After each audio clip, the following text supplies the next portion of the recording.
This week on the 77% Street Debate. Chawacracy, it is very present. The reality is so bad. It's no longer a matter of what I can do for my government, but it is the matter of if I commend a certain political leader. The act of giving compliments to the leaders, it becomes a sin when it is done for the people who belongs to the ruling party. It's so okay to say this person has done good for the country, but it's so wrong and a very big sin saying a certain leader hasn't achieved what he was supposed to do. Power is ability to influence. So this is a time of politicians to try to influence the young generation.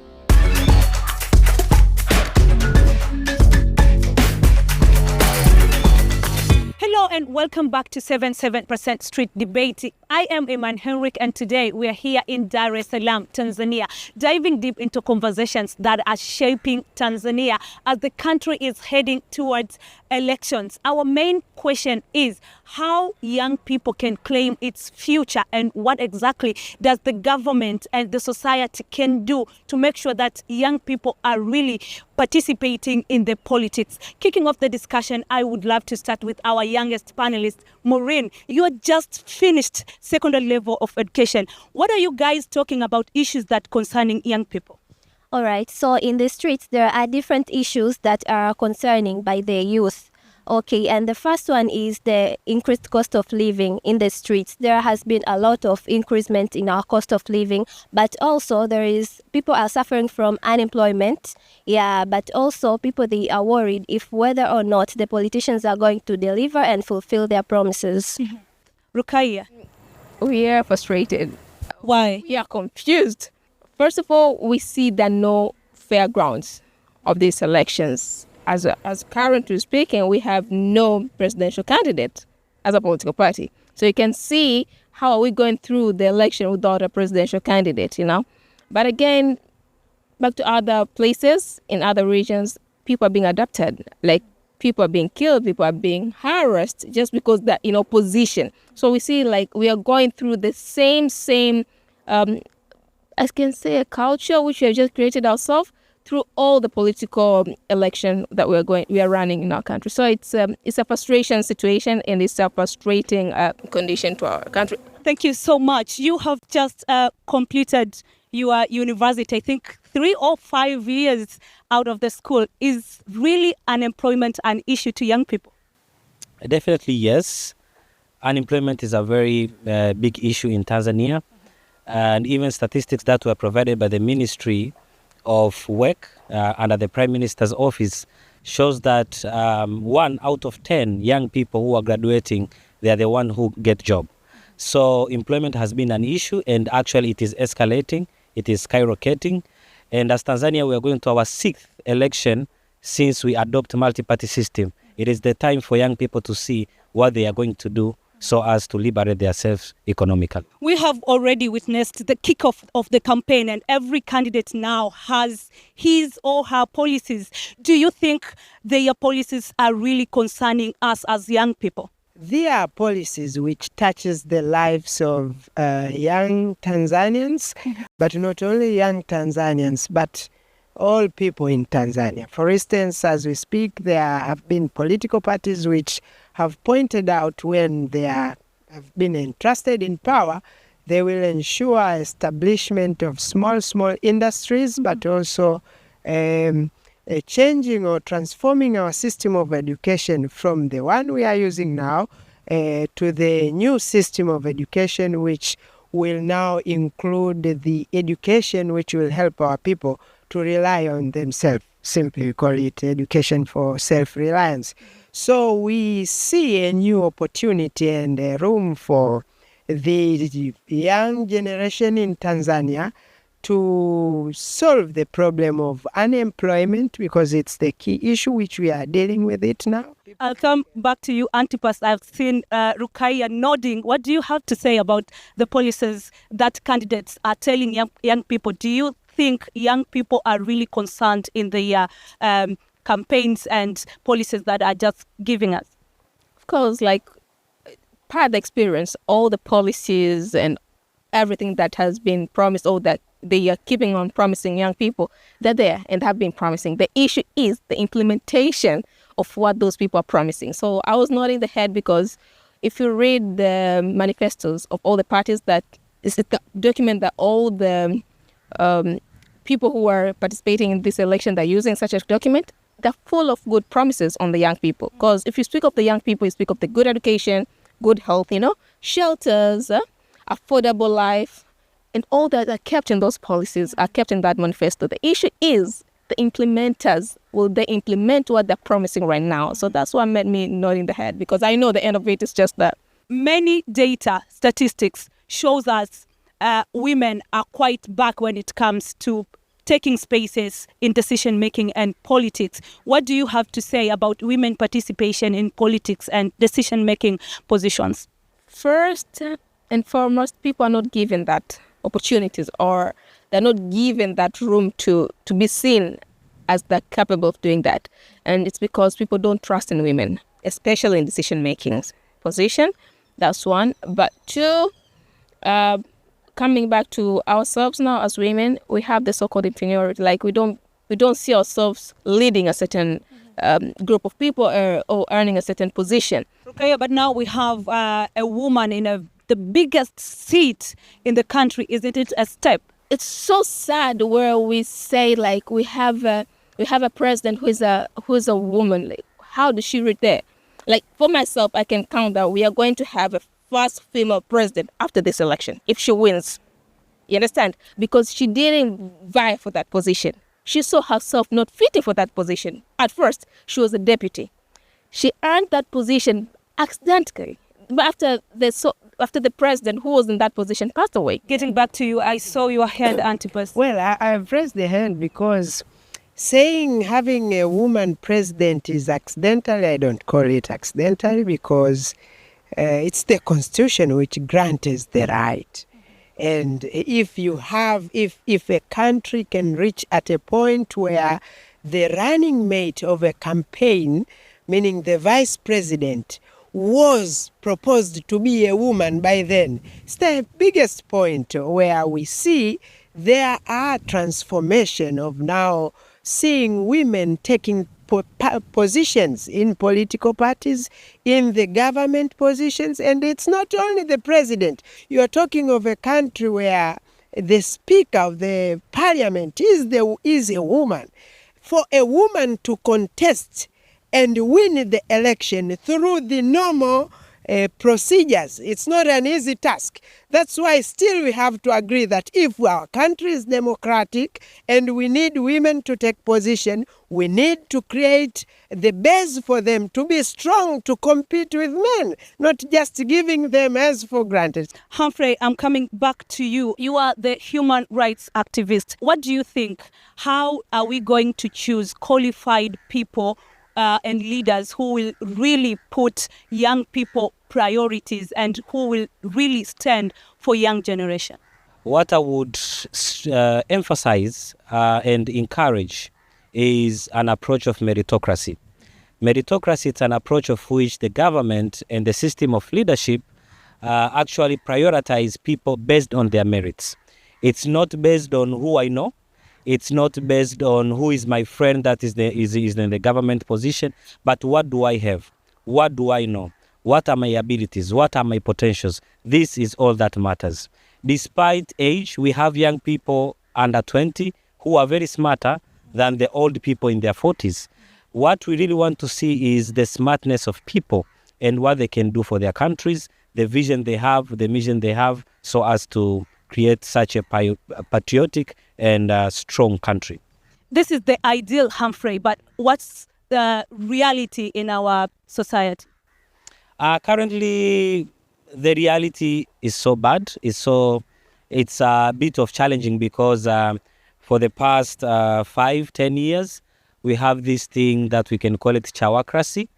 Chawa, that means I have to flatter, I have to compliment someone, over compliment actually, so as to get a certain position. So it's no longer a matter of what I can do for my government, but it is the matter of if I commend a certain political leader so as for me to get a certain position. So this thing, it actually tempers and distorts our national plans and our national priorities, because now it's not about what you can do for your country, but who you know that he or she can take hold of you and get you to higher positions.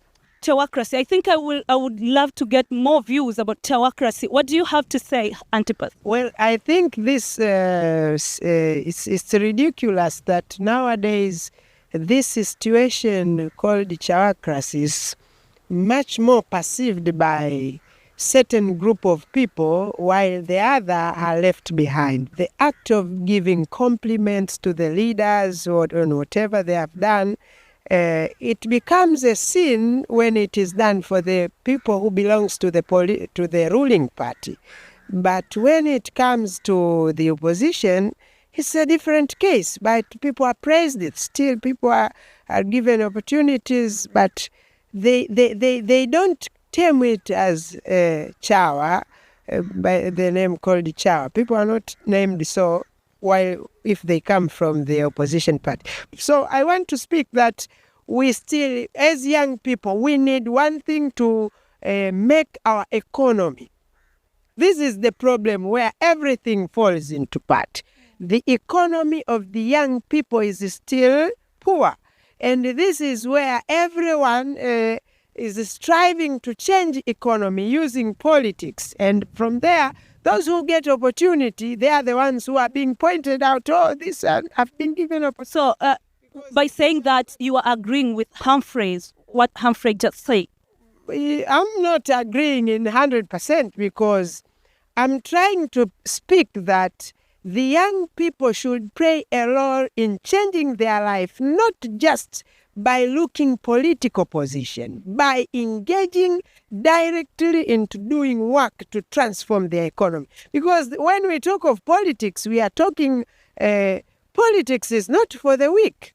You see the elections in America, those who control the economy, they also control the politics of America. So this is what is happening even in these poor countries in Africa. That's what is happening. So we have to agree. We have challenges as young people. We have the things that we need to see they are changing, such as we need to see our leaders implementing what they speak in front of us during the period. Thank you so much. I'll get back to you. Maureen, you are just a young girl, fresh from school. Have you already experienced the so-called chawacracy, and what has been your experience? Definitely yes, and I totally agree with that. In fact, chawacracy, it is very present because in our community I can say we have limited opportunities, especially for us youth. So in order to take a way forward and get to the top where you want to be, you must find someone who I can say a big fish who is already successful. Maybe they already have names, and then you get attached into them. And by doing chawacracy, of course, they will recommend you, they will endorse you. That's how people are thinking, especially us, the youth. But to be honest, for us youth, we need to be empowered and supported. If only there could be a lot of opportunities to us, I can tell you chawacracy wouldn't even be present, or if maybe it could be in a very least number.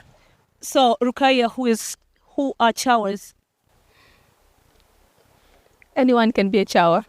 You have just said anyone can be chawa, but in the streets, people are complaining that those famous people, influential people, people with the in the public eye are the chawa. Do you agree with that?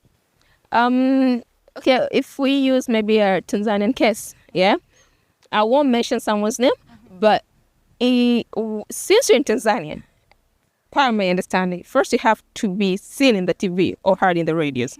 That's the first platform to be a child. So if you have that platform, then you can use that influence you have by people saying you, influence them to hear or listen to what you want to tell them. We have you journalists, where now you have transferred from your Journalists? Yeah. You have transferred from your whatsoever you're supposed to do to the chawacracy because you want maybe your medias to go through and all that. They are comedians. These people, instead of making us laugh, they make us whatever, like cry or something, or not understanding what they want us to laugh about. Because you find one comedian standing there telling about the so good things that maybe a certain leader has done. That's not your work, bro. Your work is to make me laugh. I see the parliament is there to speak, the ministries are there to come. But you are forcing me to understand that through your comedian. You just make me laugh through Wali Marage, make me laugh through the sand.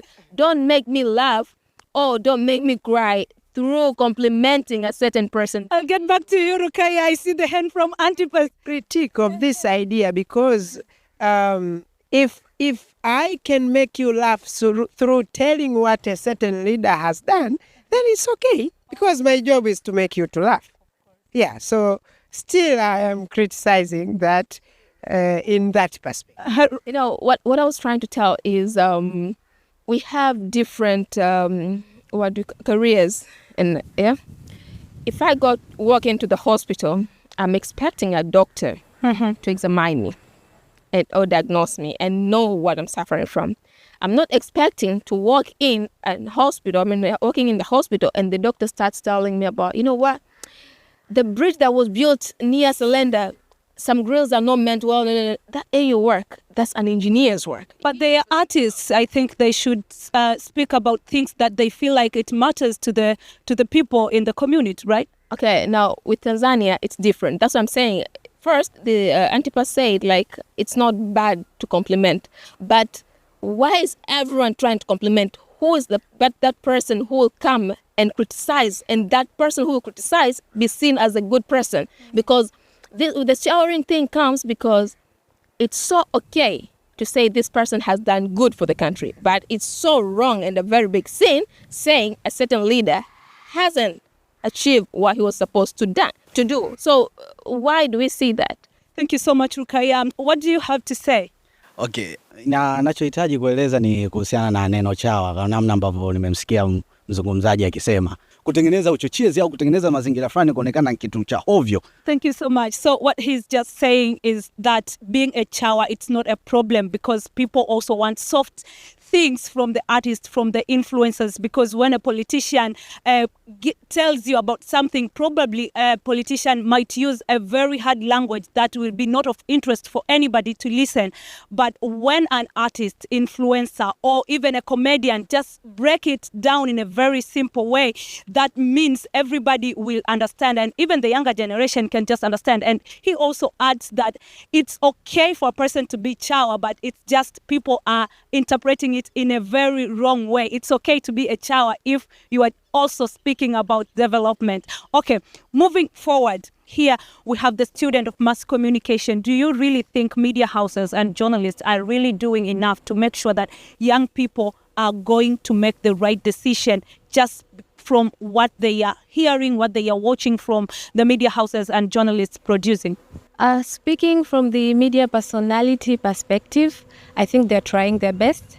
But to the other perspective, I think there's limited information to the society, especially youth, because we now experience a lot of information through a digital platform, those which we cannot get to the mainstream media. So it's kind of confusing.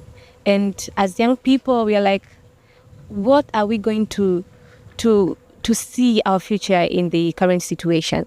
Yes, but the media, it has a mandate of giving out the information that is accurate and truthworthy for the citizen. Because how come I see the certain information in the digital platform that I cannot see it at the news? So it's kind of confusing. Yeah. Wow, confusing. I see the other hand this side. Do you want to contribute about the media role? Yeah. For myself, the media house itself, it's not enough to make the young people to participate active in election, but it's all about the media house to teach the citizen how to differentiate between the news which is true and those opinions of the people, because nowadays every person in the country is journalist, because there is citizen journalism. I see the something without verifying it, I take it and I post it. And the consumer, without knowing this is fact, this is opinion, they are taking into consideration. So the media house, they have the mandate to contribute to educate the citizen how to differentiate the news. But when you talk about some people, to some people about what is going on, they feel like they don't get enough information from the media house. Where the gap as a student of journalism? The gap is little education to them. To journalists or to normal citizens? To normal citizens. How? Because they are not understand about the news worth itself. But from the journalistic point of view, are journalists and media house doing enough to make sure that young people are going to make the right decision? No. Why? Because there is the fear to journalists, because there is the issue of the organization who are responsible for controlling the journalists to counterattack them once they report the certain news. So there is the issue of fears. I've seen another hand this side. Wow, what do you have to say? Sidhani kama waandishi wengi wanashindwa kuwapa taarifa zilizo sahihi raia, lakini kutokana na staili za media house nyingi. Mfano sisemi, lakini kilichotokea kwa Jamii Forum, I hope all of that tunaelewa. So Maria is just saying that she feel like journalists are really capable of doing what they're supposed to do, but they feel unsafe, and the media houses themselves do not protect journalists in the media houses and the newsrooms. But also she has just mentioned that even the media laws does not protect a journalist, rather they're just limiting them. So that's why the society is complaining, and they are right when they are complaining, but they really don't understand what is really happening in the newsrooms. And she lastly said that we all know what just happened to Jamii Forums. So Jamii Forums is just the local platform, digital platform, where every citizen can just go there and register himself or herself and be able to share what is going on, to criticize the government, to compliment the government, or anything that they feel like it's about their concern. But now the platform has been shut for 90 days here in Tanzania, and that means it won't be available until the end of the election. I've just seen the hand from the back bencher. Speaking about digital spaces, now X has been banned out, Clubhouse as well, Telegram as well. Is this also play like a setback to young people, especially in expressing yourself in social media? I think so. I think is yes, because X, Clubhouse, and other social media like that, they have been banned in Tanzania because those are the platforms which have the most of the powers to influence the people. But now we see those youth and other people, they transformed and come back to Instagram and social media like TikTok. As you see, TikTok have produced most content, political content that makes youth to express their ideas on political issues. Thank you so much. And now from the very first hand, what do you have to say? The impact of young people to this election. Yes, according to the last census, it's about 34% of the Tanzania are the young people ranging from 15 to 35 years old. So simply means that even the large number of voters are coming from the young people. So from my point of view, from my standing point, I want to encourage also my fellow young people to understand that this is their time. You know, let me ask you something. What is power, and where is power coming from? Good question. Humphrey, can you answer that? What is power, and where does the power come from? I believe that power is faith. Once people, they bestow an authority over you and they trust you, that you can help them, you can address their concerns, that is power. That's very nice. That's very nice explanation about power. But simply, power is ability to influence. So this is a time of politicians to try to influence the young generation. So, and the young generation, in their time to choose between those politicians who influence them well. So it's their time. We don't want to see young people in the coming 5 years, they still lamenting, blaming to their government. This is their time. Going and vote. Choose your party. Choose your side. And if things going well, it's up to you. If things going bad, it's up to you, because now it's your time. So, Rukaiya, what do you think should be done to make sure that young people are participating in political space?